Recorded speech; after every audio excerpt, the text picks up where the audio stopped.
why do I believe that the impossible Easter egg in Black Ops 3 Zombies might actually be in the campaign? Let me explain. So here's the thing, in case you didn't know.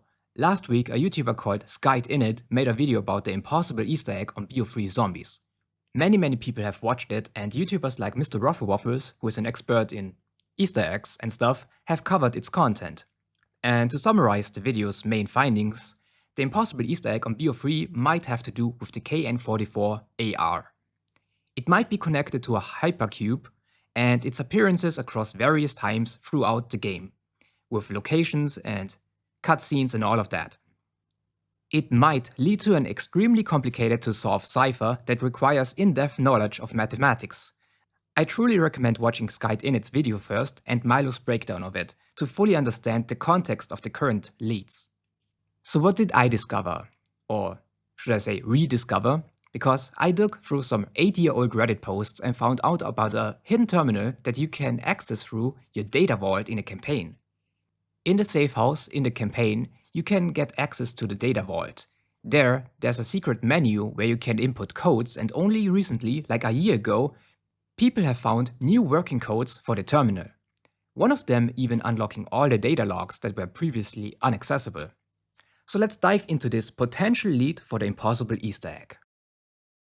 A bit of a history lesson first. First of all, if you are unfamiliar with BO3's campaign, in your safe house you have your PC in front of your bed.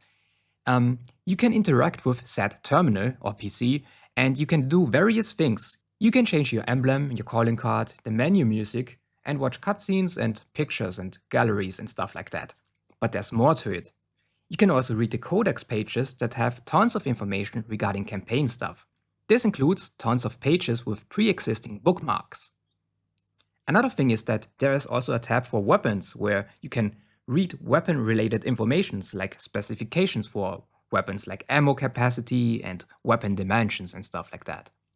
I will get back to this weapon tab in a moment because you want to hear that, trust me. Now, in November 2015, shortly after the game released, the user Ron Scottenberger on Reddit found a hidden menu in this console. A discovery that even Mr. Waffles covered in a 2-minute YouTube video back in the days. Here, take a listen. To do this is also, I guess, a tutorial in some senses as well, is to go over to the blue S in the top left-hand corner of the data vault. So first of all, load your safe house, then go into the top left. You can see me scrolling over to it earlier in the video. And once you're hovering over it, you're going to need to hold down all 4 of your shoulder buttons on your controller. So that's the triggers and the bumpers, and then press square, or X if you're on Xbox, and then triangle, or Y if you're on Xbox. That is going to bring up this secret menu. Right now, I have no idea what we need to input into this. I haven't finished the campaign. I haven't started anything after the campaign. I don't know what the hell this could be related to, but what I do know is that Treyarch love hiding stuff like this in their games, and I'm going to try damn hard to figure out exactly what it is we need to input into this to get whatever result Treyarch have planned for us. So once that was discovered, people found 2 working codes that you could put in. One being Manifest, which set your fabrication kits to 100, which was super helpful for campaign grinding and stuff. And the second code that got discovered was Dreamland, and this unlocked Nightmare mode for the campaign, the mode where you basically kill the zombies instead of enemies in the campaign. But this Nightmare mode was later unlocked for all players regardless of the secret code input, because Treyarch simply made an update to the game, making this code useless nowadays. And for many years, I believe those were the only 2 working codes that people found. That is until August 2023, where the user RichKiller posted an update to this matter on the Zombies Reddit. One of the newly discovered codes was Tell Me All, which unlocked the index in the codex terminal. This basically gave access to tons of previously inaccessible data or intel, most of it relating to the campaign. Some referring to Raul Menendez, and other pages were dedicated to conspiracy theories, but all in all there were like tons and really tons of entries. As you can see, I'm scrolling still all the way to the bottom of it, because there's so many entries. There were also personal logs for campaign characters that got unlocked, which if you want to read about, I will have the full Reddit post linked down below. But since there are hundreds of pages, I believe it is possible that there might be some hidden secrets amongst them. On a side note, for completion's sake, another working code that got discovered was Got It All, which unlocked all of the campaign missions, all upgrades and abilities and collectibles in the game. So should you ever want to go back to BO3 to play its peak campaign, right? You know which code to use. But to get back to the data vault one more time, and stay with me there, let us also take a look at the bottom right at the weapon tabs. Like I said in the beginning, this weapon index gives you information about all of BO3's weapons, but mostly one paragraph with specifications and weapon dimensions and stuff like that in the end. But what if I told you that only one of the weapons in there has more text as the others, as well as additional links that you can click to get to new pages? And what if I told you this weapon is the KN-44? If we click on its entry, we can read the following. The KN-44 is a widely manufactured military-grade production of the KN weapon platform. The KN-44 is fast and easy to produce, making it ubiquitous amongst armies worldwide with a need to quickly arm large numbers of riflemen. The KN weapon design affords production plants their choice of quality of parts, meaning that even though all KN-44 parts are interchangeable, there's no guarantee that any two KN-44 rifles around the world will perform the same. Since there's no standard, the designation KN-44 is typically given to any rifle of military issue fitting the KN pattern. The KN-44 is highly customizable and its standard pattern offers a good balance of stopping power, performance at range and rate of fire. A properly built KN-44 with the right modifications can easily meet the performance demands of the modern infantryman. And there's a bunch of specifications, as you can see, like ammo and stuff like that. And if we click the next link, we get to the next page. The KN weapon platform is a series of evolutionary open source weapon designs. They are the first highly successful open sourced, locally manufactured weapons. Introduced in 2042, the platform found success as it was highly customizable and very reliable, created with cheap alloy printers. The schematics for the weapon first found distribution on peer-to-peer file sharing and quickly spread, following a disagreement between disgruntled employees. The cheap cost, speed of manufacture, common caliber, and reliability of the KN weapon platform made the weapon a top choice across many areas of conflict through the 2050s. The KN-44 spread very quickly among firearm enthusiasts and soldiers alike. In 2062, the CDP formally adopted it as their standard issue assault rifle. And from here, we have also the option to go to another link. The Common Defense Pact, CDP, has selected an assault rifle as the new standard issue firearm as part of its soldier modernization program. We already have selected our assault rifles. It was chosen due to its effectiveness and its low cost. CDP Commander Yuri Anany stated to the press on the 21st of October. Yuri stated that two assault rifles were selected by the CDP. The KN-44, chambered in 5.45 39mm, and the 7.62 39mm. We will now increase the number of ordered systems from 75,000 to 100,000, Yuri added. The KN-44 design takes cues from the open source KN weapons platform that has been printed and constantly updated for the last 20 years. According to Yuri, the KN-44 maintains compatibility with many of the attachments available for earlier KN weapons, and they will slot into the KN-44 without modification. This was crucial as many of the CDP soldiers have been using locally sourced KN-42A3 and KN-43A3 rifles for many years. The KN-44 is a 7th generation KN pattern rifle featuring many improvements, a redesigned bolt catch, customizable accessory rails, and an optional telescopic butt stock. The KN-44 also has a lower recoil impulse than the previous version.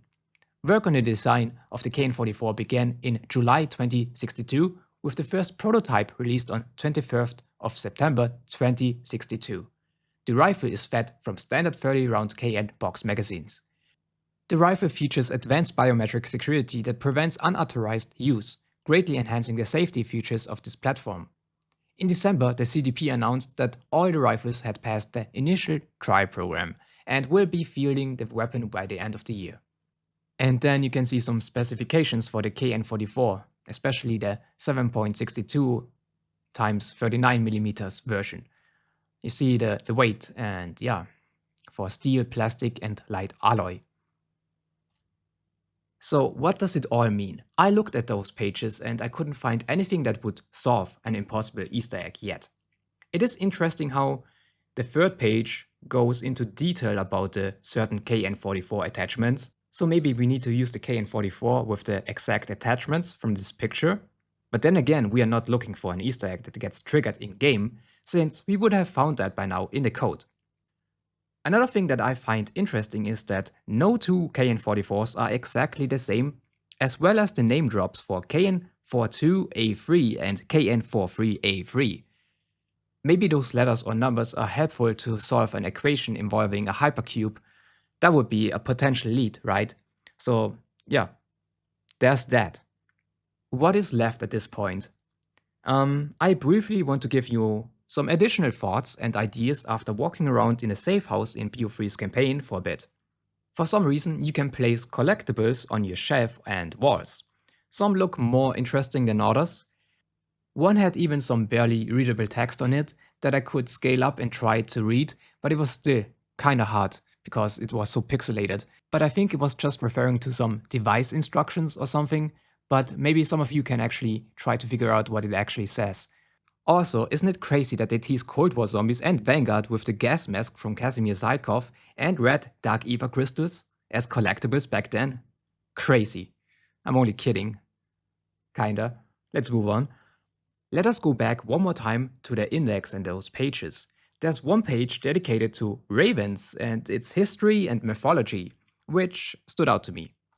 Ravens, to be fair, are also used in BO3's campaign for visual storytelling and stuff like that, but why are they amongst logs of campaign characters and corporations and stuff like that? I mean, that's kinda odd, right?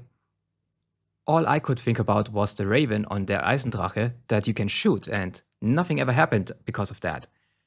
For some reason, it's also next to the Void Bow urn location that also has a KN-44 underneath it. So it might be connected, it might be absolutely nothing, but yeah, they could just tease you the general area where we need to look more closely. I'm not sure if other maps contain ravens, I only know of the Eisendrache. I don't think the other maps have ravens, but in the end, it kinda stood out to me why ravens got their own page in this whole index. It's odd. Besides that, the BO3 campaign mission where you fight zombies always stood out to me. It might be a stretch, but when Jason Blundell said the Easter egg is in different arenas, I can't help but also to consider BO3's campaign. For example, in this mission, there's also a truck in this building that gets burned down, and this truck kinda has some Morse code lightning going on, and I'm not sure if it's Morse code or just a repeated pattern, right? But it's not the first time that people are speculating that the lights of a truck have a deeper meaning. I mean, just look at Revelations. I think there was also an Easter egg containing the truck at the Origins island, right? But yeah, apart from that, that's basically it, I believe. Well, that's besides to mention that there's a whole zombie campaign with zombie-specific dialogue, I believe. I might have to replay that one next. But that was all for now. Let me know what you think. I also want to mention that while I was working on this video and I was looking at the old Reddit posts for myself, someone yesterday also made a Reddit post on the COD Zombies Reddit where they discussed the KN-44 terminal pages and its potential implications to the impossible Easter egg. So I want to give credit to the user centrally for also coming up with this idea or brainstorm. And yeah, basically I thought that it's in everybody's best interest that I share this potential lead with the community and let people discuss it. It might be nothing, it might be something, who knows. But if we all as a community take a deeper look at those terminal pages, we actually might find something interesting. There might be something hidden amongst all those pages. But that was the take-home message, I guess. I want to thank you all so much for watching. Like and subscribe for more Call of Duty Zombie videos, of course. And yeah, with that being said, until next time, goodbye.